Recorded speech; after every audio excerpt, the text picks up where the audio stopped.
Hi, how you doing? Welcome back to the channel. I'm doing a bulk recording session today of 3 different decks, and I'm going to be making deck techs for for this coming week. And I ran a poll on Twitter and on this channel of which deck you guys wanted to see first, and overwhelmingly, Boros won out. So we're starting this week with a deck tech on my take on Boros Aggro. What this deck does is it is a pretty basic, pretty straightforward aggro list, but with a slant of +1/+1 counters matter. This is a deck that I've had in my library for a long time, and I pull it out every now and then when I want to just get some easy wins. So let's go through it real quick. So first up in the one drop slots, we have 4 Hopeful Initiate. This is fantastic because whenever it gets the training counters for +1/+1 counters, you can actually use that to leverage against all of those pesky prison enchantments. And if your opponent happens to waste a prison enchantment on this creature, well, hell, that's all the better for you because you've got much bigger fish to fry in this deck. So that's primarily what this is for. It's a great 1-drop, and it handles pesky enchantments in the mid-game. We have 4 copies of Kumano Faces Kakazan, again, because it gives the +1/+1 counters, gives you a creature, gets a little bit of extra damage in the early game. So really good card. Past that, we have Recommission. Recommission is a little bit of a sketchy card, but I'm running it because of 2 things. 1, more than half of our creatures have haste. And 2, this also gives a +1/+1 counter to the creature that it brings back. So, if you find yourself in the mid to late game and your opponent just board wiped you, well, you can still come in for the kill with a Recommission.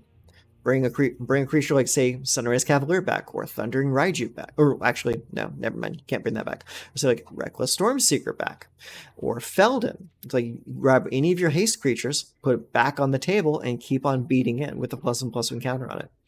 We have Talia, Guardian of Thraben. This is a little bit of a non-bow with a few of the spells in this deck, but we are not running that many spells. Spells-wise, we have Kumano, we have Lightning Strike, we have 1 copy of Bloody Betrayal, and we have 2 copies of Wandering Emperor. So it's not that much of a non-bow.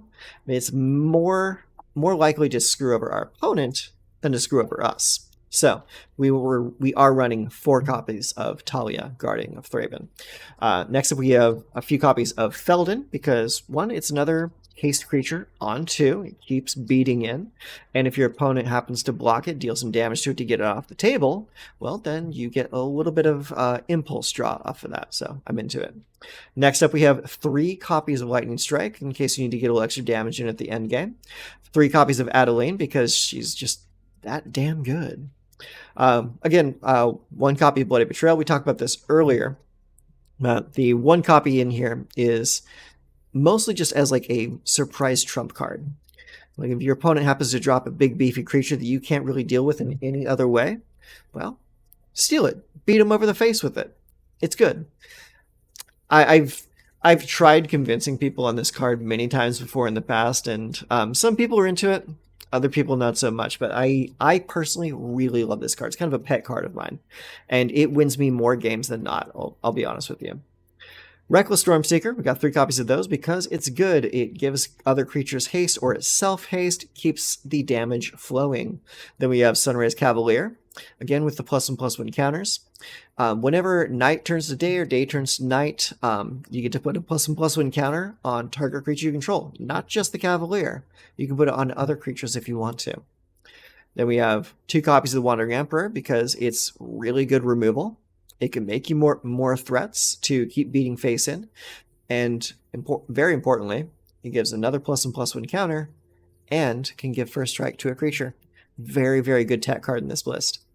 And then we have 3 copies of Thundering Raiju. This is usually your top end play. It's usually going to be what you play to end the game. Because it comes in, it hastes, it deals extra damage off the top if you've got other creatures that already have +1/+1 counters on them, and it also gives +1/+1 counters to either itself or other creatures on the table. Pretty simple.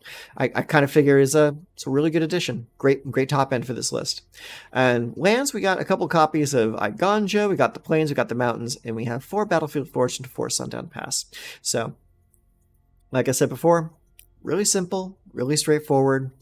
Good times with this deck. So we're going to take this into ladder and see how we do tonight.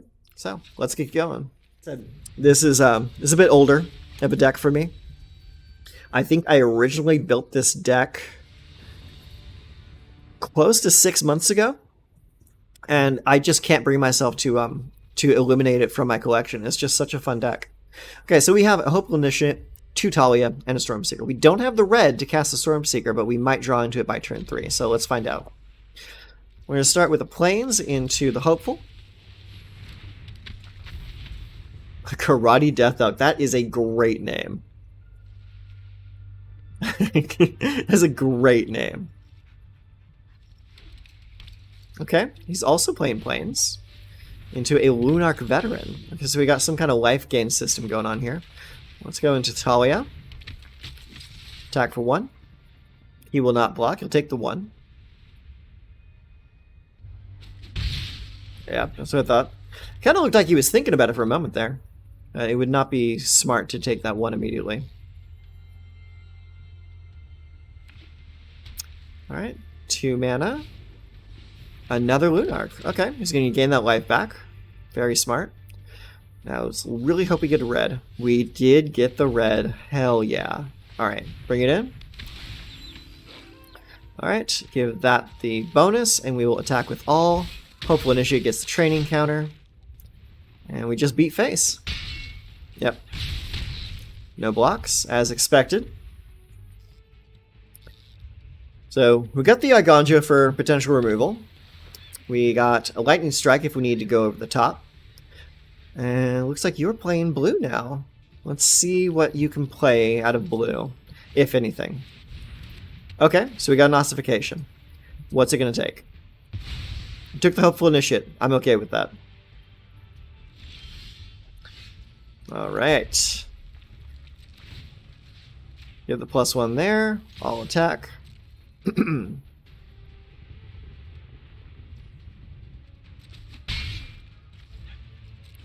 Alright, we just keep on beating. End turn. Alright, no spells were cast, so the Storm-charged Stormseeker becomes a Storm-charged Slasher.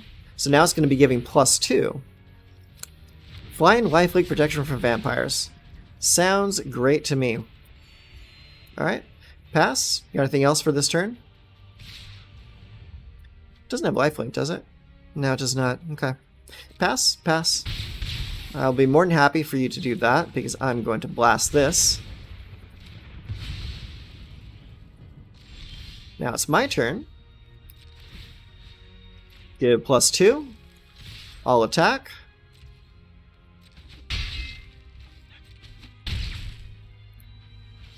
Now, the Talia being in play is going to make it so he's not going to be able to cast this turn unless he drops another land. Okay, he did get the other land. So he can tap out to just play it. Oh, Graphkeeper. What the hell is this? Okay, he comes in and mills 2 cards. Okay. Whenever you cast a spell from your graveyard, tap target creature you don't control. Okay. Faithbound Judge, you say? Alright. I'm into it. This looks interesting. Alright. Ooh, that's interesting. Let's see here. Okay, so we can't play the Reckless Stormseeker and use the Eiganjo at the same time. So we're going to have to just attack. So we're going to give this a +1. All attack.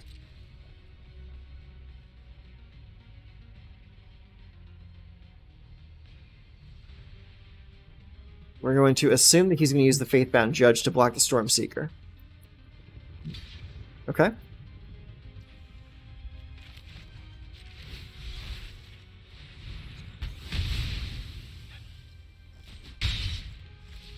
Alright, and turn. He turns back into a big boy, because we did not cast any spells that turn.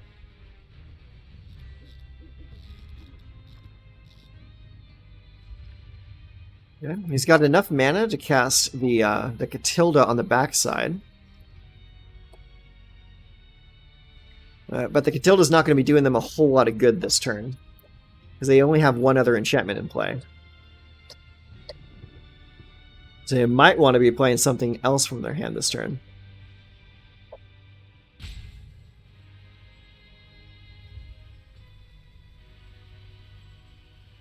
As they say, choice is yours.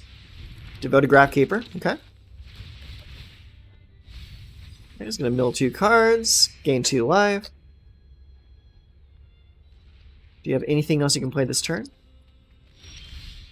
I guess not. Alright, play the Battlefield Forge, and we'll play the Stormseeker.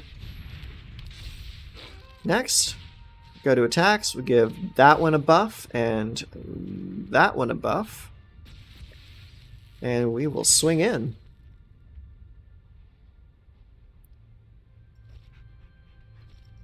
See how you're going to react. Because now 2 of my boys have trample. Nope, just going to take it. Alright, that's game. That was a lot of Tullies in my hand, but that's the price you pay when you run 4 legends. Okay, so we're running Battlefield Forge and 2 mountains. We have a Recommission, a Wandering Emperor, a Feldon, and a Thundering Raiju. So we have enough red to play everything. We will need to get another white to get the Wandering Emperor, so we will keep this. And there's the white. Okay, so let's play the red. Unfortunately, not the fastest start, but it'll do. All right, let's go double red into Feldon. Okay, he does have removal, and that's okay, because we have a recommission for next turn. Wedding announcement, okay. All right, let's go. God, we have way too many lands. Okay, we'll go with Sundown Pass. We'll play recommission to get Feldon back. Attack. Bink. I love recommission. It's such a fun card. Okay, 2 wedding announcements. Right, let's go Battlefield Forge, Thundering Raiju. All attack. +1/+1 there.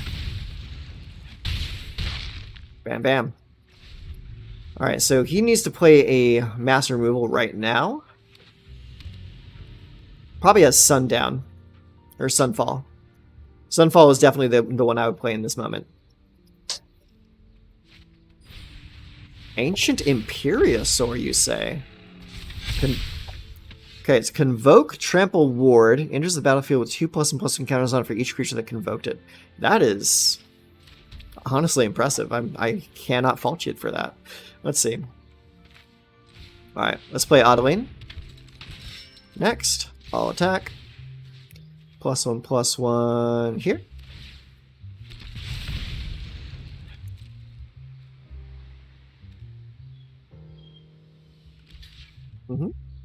What's the ward cost? 2?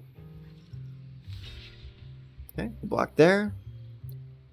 And you block Feldon. Surprised. Did not block Feldon. Alright, end turn. Alright, so we just need to get 4 more damage in.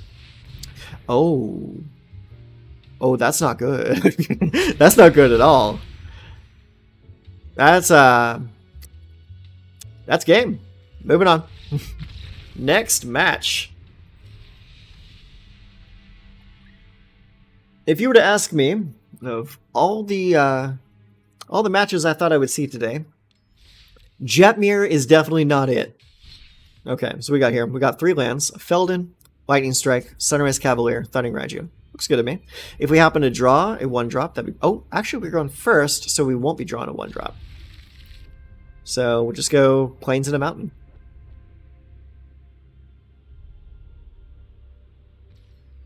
Okay, cool. We'll keep it. He sent 1 back, so it puts him at a minor disadvantage. Let's go Mountain into Feldon. He's going to tap out to play Consider. Or Fading Hope. That works too. So it looks like we're up against Mono Blue. There's no deck plays Fading Hope except for Mono Blue. Okay. Let's go Hopeful Initiate.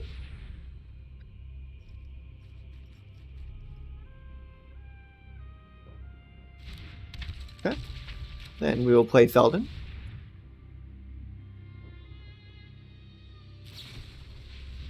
He's going to consider his options. Alright, Feldon comes in, swing in for 2.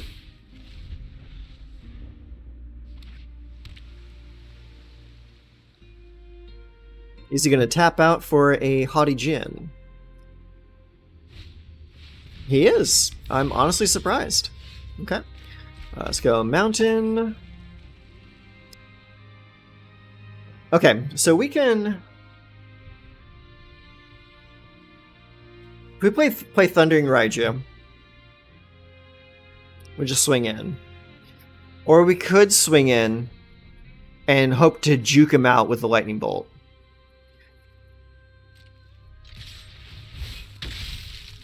We're going to attack like this. And let's see if he's smart. If he's smart, he's just going to let the damage in. He is smart. Good for him. Alright, so... that being done, we're going to play the Sunrise Cavalier. I don't want to play the Thundering Raiju until a little bit later, because I want to see him waste potential removal on lesser creatures.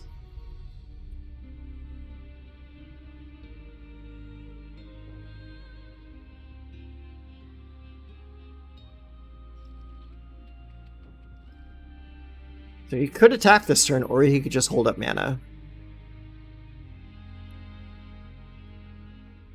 And he very likely has at least 2 ways to stop my Lightning Strike from hitting that Haughty Djinn. But does he have 2 is the question.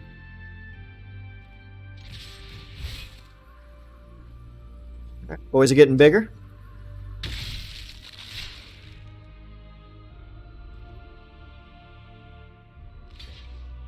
Okay, so he goes there. We hit the Lightning Strike.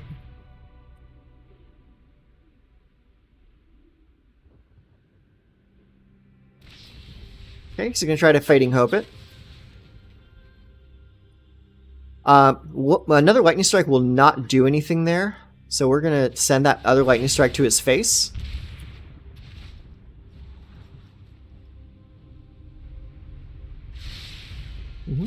And the rest of the damage is going to go right to his head. And let's see what he does this turn. Okay, he's going to play the Haughty Djinn. That's it, huh? Okay. So, in that case... we could play the Thundering Raiju, or hold up for the Wandering Emperor. If he blocks this or blocks this, that's 5 damage getting through. We could play the Wandering Emperor to give a +1/+1 counter. Or we could play the Thundering Raiju to give +1/+1 counters and deal damage. So let's go ahead and all attack. Hi, how you doing, buddy? Okay. Alright, so he did that. We're going to cast the Wandering Emperor. It gets in. Nice. +1/+1 right here. And he does not have a reaction. We win the game. Very nice. Good girl. That's right. We beat up Mono Blue. That was pretty nice. Hey, you are such a pretty dog. Look at you. Alright, we're up against another Teferi. This is a guy named Blusterbus. He's got the Bluster Bussy. Okay, so we got 3 lands. We got a Kamano into Sunrise Cavalier or Thundering Raiju. So our opponent goes first. So depending on if we draw a 1 or 2 drop, that's going to determine when we play Kamano. If we got a 1 or 2 drop, we'll play Kamano first turn. We did not. So what we're going to do is we're going to play the Battlefield Forge. And we're going to pass turn, because I want to get that +1/+1 counter on the Sunrise Cavalier.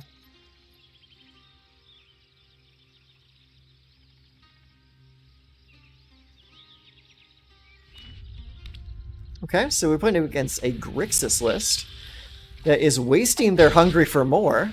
You'll love to see it. Okay, let's see here. Let's go Mountain into Kamano. Pop him for 1. And we'll get that +1/+1 counter next turn for a 4/4 Cavalier. Let's see what they play this turn, though. Oh! You're getting handshakes? He's such a good dog. Alright. Transman gets... What am I playing against here? I'm interested all of a sudden. Let's see. Plains. We'll play a Sunrise Cavalier. It comes in with the +1/+1 counter and beats face for 4. Bam! I'm playing against some pretty interesting decks tonight. I'm liking this a lot.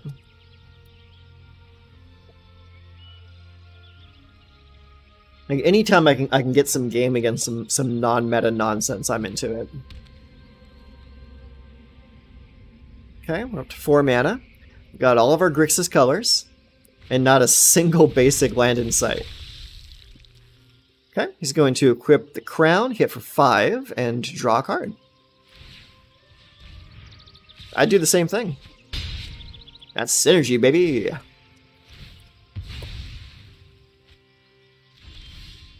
Okay. Alright, so check this out. So we're going to play the Sundown Pass.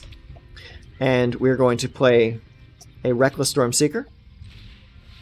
Because we have the Kamano, which is going to make Thundering Raiju bigger next turn. We're going to give that a +1. And we're going to swing in.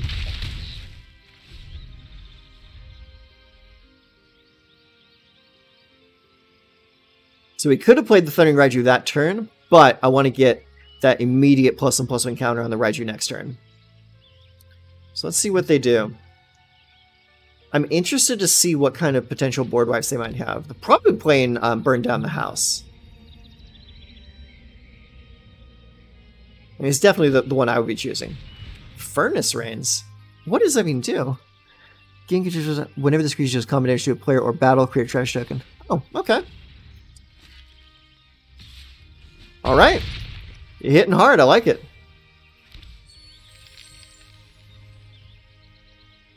Do you have a sacrifice effect? Fatal Grudge. Nice. Choose a permanent you control that shares a card type with a sacrifice permanent. I guess we'll choose that one. Alright, my turn. Let's go with the Plains. We'll play the Thundering Raiju, get the +1/+1 counter on it. Get the +1 there, and swing in. +1/+1 counter here. This is a very interesting deck. I like it a lot. Well, let's see what they can do to stop me this turn. If anything. And they got a grip full of cards, full lands. They should be able to do something here. But this is a very weird deck. Fatal Grudge. I like that. That's a good choice. New Capenna had a really cool card theme. I liked it a lot.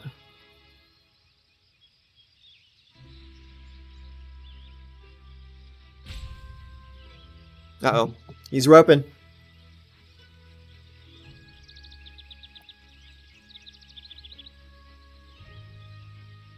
What you gonna do, buddy? You got 6 lands. What could he possibly be playing over there? Well, darn, Epicure. Okay. Sacrifice the blood token, maybe? Try and draw into something? Okay. Attaches that. Do you have a sacrifice effect?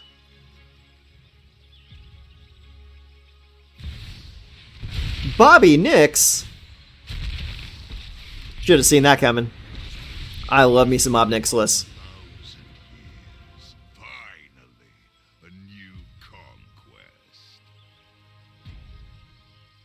What you got, bud? Annihilating Glare. Alright, he's out.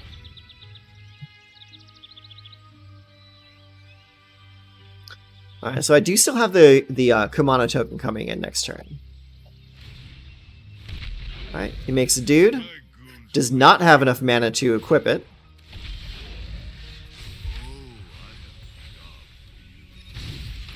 Alright, let's go Adeline. Next. Give that haste. All attack yo face. Face!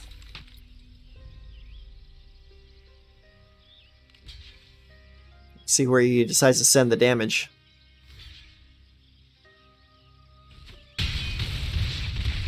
Alright, down to 1. And turn, I'm holding that in my hand because I don't want to die to random Ob Nixilis damage. Oh shoot! The Etching of Kumano removed the token, so he didn't get the damage from the tokens dying. I always forget about those little nuances. I like you, Etching of Kumano. You're a cool guy.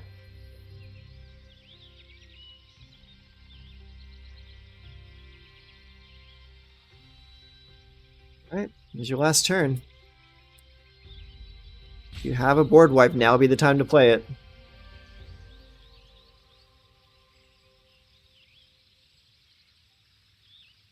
He absolutely should be playing Burn Down the House in that deck.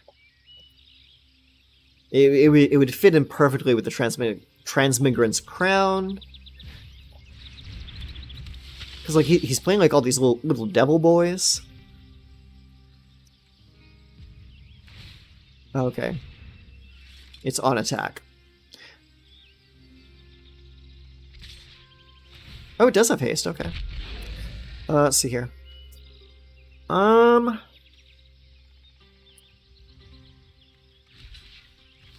Block that. Take the 3.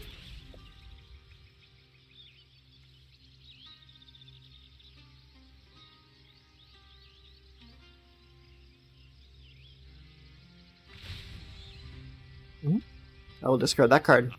Your punishment is my entertainment. Make me discard the other card.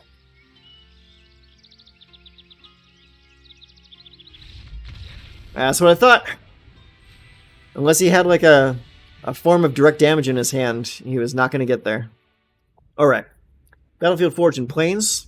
We have a low to the ground hand. I'm keeping it. Got 2 initiates. So let's start with 1.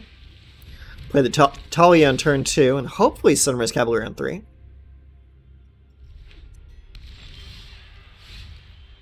Hopefully, indeed.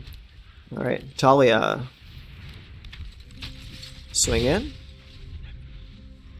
We'll have the Cavalier on next turn. Auto pay. I'll attack. Gets the training +1 counter. Very nice. Now that's how you open a hand. That was nice. Ooh, I'm anticipating like Brother's End. Nope, okay. Just to go for the throat. I'm into it. Alright, let's play Reckless. +1. I'll attack. Bam. Bam, bam! This is feeling a little one-sided.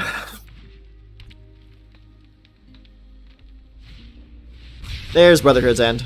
Okay, we still win. Nice.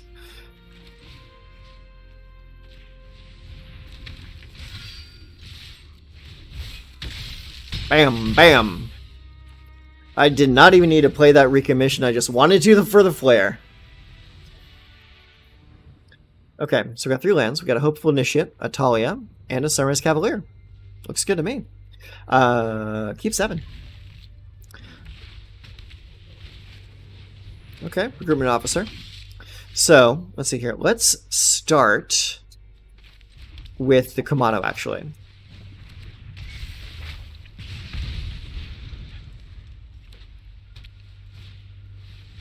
Ooh, you too, huh?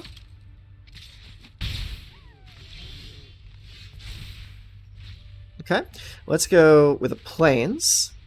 And do we play another Talia, or do we play Feldon? I think we play Feldon in this case. Because a Talia is not likely to cause them as much guff as it would me. He's very likely playing just a straight-up mono white aggro deck.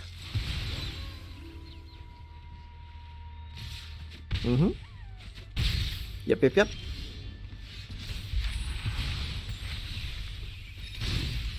Okay. So we got a good boy on the table. Let's see here. Do we play Sunrise Cavalier? Do we have to play Talia? That one is unmodified at the moment, so it would require me to cast for 3. And the backside of that is Ward pay 3 life. It's not something I'm into. So let's come in with Sunrise Cavalier. Swing in.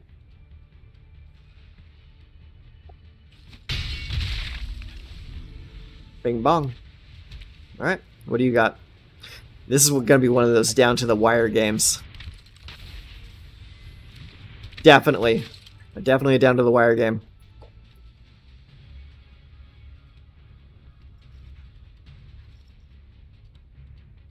What you gonna do?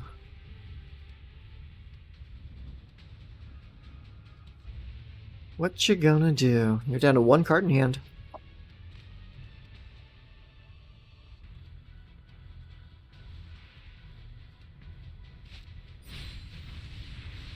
Knight Errant of Eos.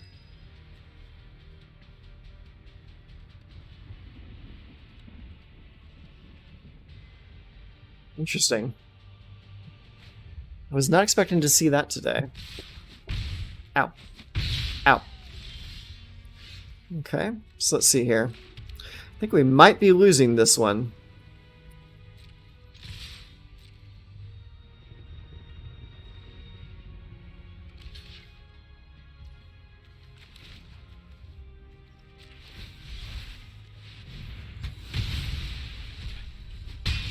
Bink.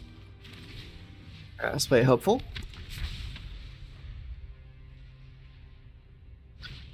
But because he has the second Brutal Cathar, we'll pretty much lose this. What? Why'd you take that? Oh, because there's the blocker, that's why you took it. That makes sense. Well, can't win them all. It doesn't look like a Pedro. Okay, we got 4 lands. Talia, Adeline, Wandering Emperor. Let's keep it. We got double Adeline. This is a legendary hand we got here. Oh. You kept a 1-land hand, did you? That's not good for you, buddy. I would not have done that. Okay, cool, you got a 2nd land. Unless I'm reading this wrong and I actually went first.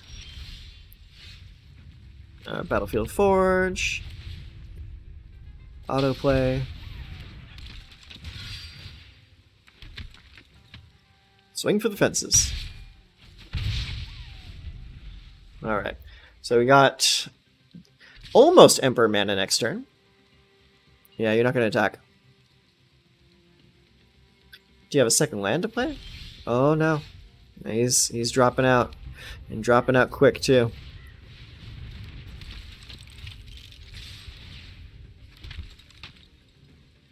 Alright, we're coming in. And this sucks. I hate seeing someone with land issues, but what can you say? That's the nature of Magic. Some games are just gonna be like that. Okay, so we got 2 lands. It looks keepable. Keep it. Okay. Play the Gonjo. Play the Hopeful Initiate. Turn 2 is going to be Guardian of Thraben.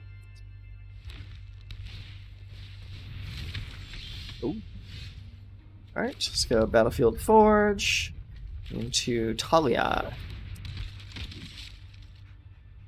No attacks this turn because he can double block and kill my guy. Adeline? That's silly. Okay, my turn. Let's go. Oh yeah, the Kamado. Let's play Feldon. Attack with Feldon.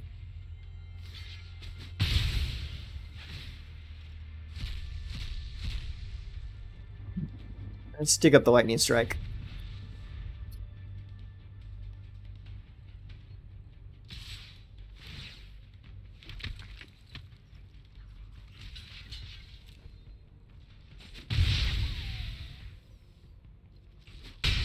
Ow. Hey, cut it out. That's enough naughty boys over there. Let's see. Next. Attack. You know I have the lightning strike.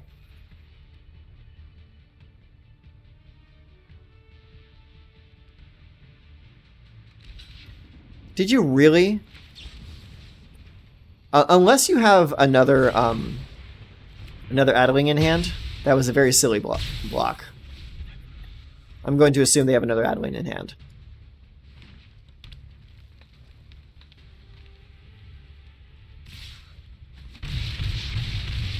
Ow! Alright, joining the dance once again. Let's see.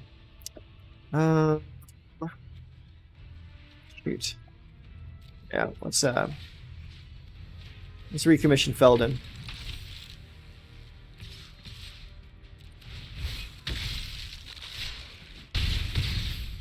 Bam bam. He's just making babies all game. Yep. Block one.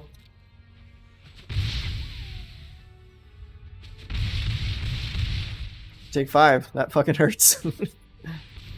Wedding announcement. That's just drawing cards now. There we go. There we go. Let's see, that's... If we can put the +1/+1 counter there, that's 3, 4, 5, 6, 7, 8, 9. Yeah, that's game. Math is for blockers. Okay, there you have it. That was Boros Aggro, at least my version of it. Seems to do pretty well against the field, if your field happens to be really weird off-meta builds. We played against quite a few decks that were just really offbeat. Probably the one meta deck that we did run into was Mono Blue, and we had no problem dismantling that deck either. As far as things I might change, sometimes we run into an issue where we have too many Talias in hand, and it can be a little detrimental to our game plan. However, I'm not sure I feel comfortable dropping the Talia count down, because I want to make sure that we draw Talia every single game. And because that is what really lends this deck to having a more favorable win rate, being able to put those mid-range decks on the back foot, the counterspell decks, the board wipe decks, putting them on the back foot helps us stay on the aggressive. So while having multiple Talias is an issue, I'd rather have multiples than none whatsoever. So I think we're going to keep the Talias. The recommissions usually come in pretty handy. For me, in this deck, they kind of serve the same place as a Lightning Strike, because they just bring back hasted creatures. So I do really like that. Cards that maybe underperformed today. Honestly, I don't think I cast the Wandering Emperor more than one time. So I'm wondering if the Wandering Emperor might need to get cut down to a 1-of, or just get dropped completely. Because we spend so much time and effort putting our opponent on the back foot that we never really are in a situation where casting the Wandering Emperor for removal is necessary. So that might be something to consider going forward. But as it is right now, this deck works pretty damn well. I mean, we won all except for, I think, like, one of our games tonight.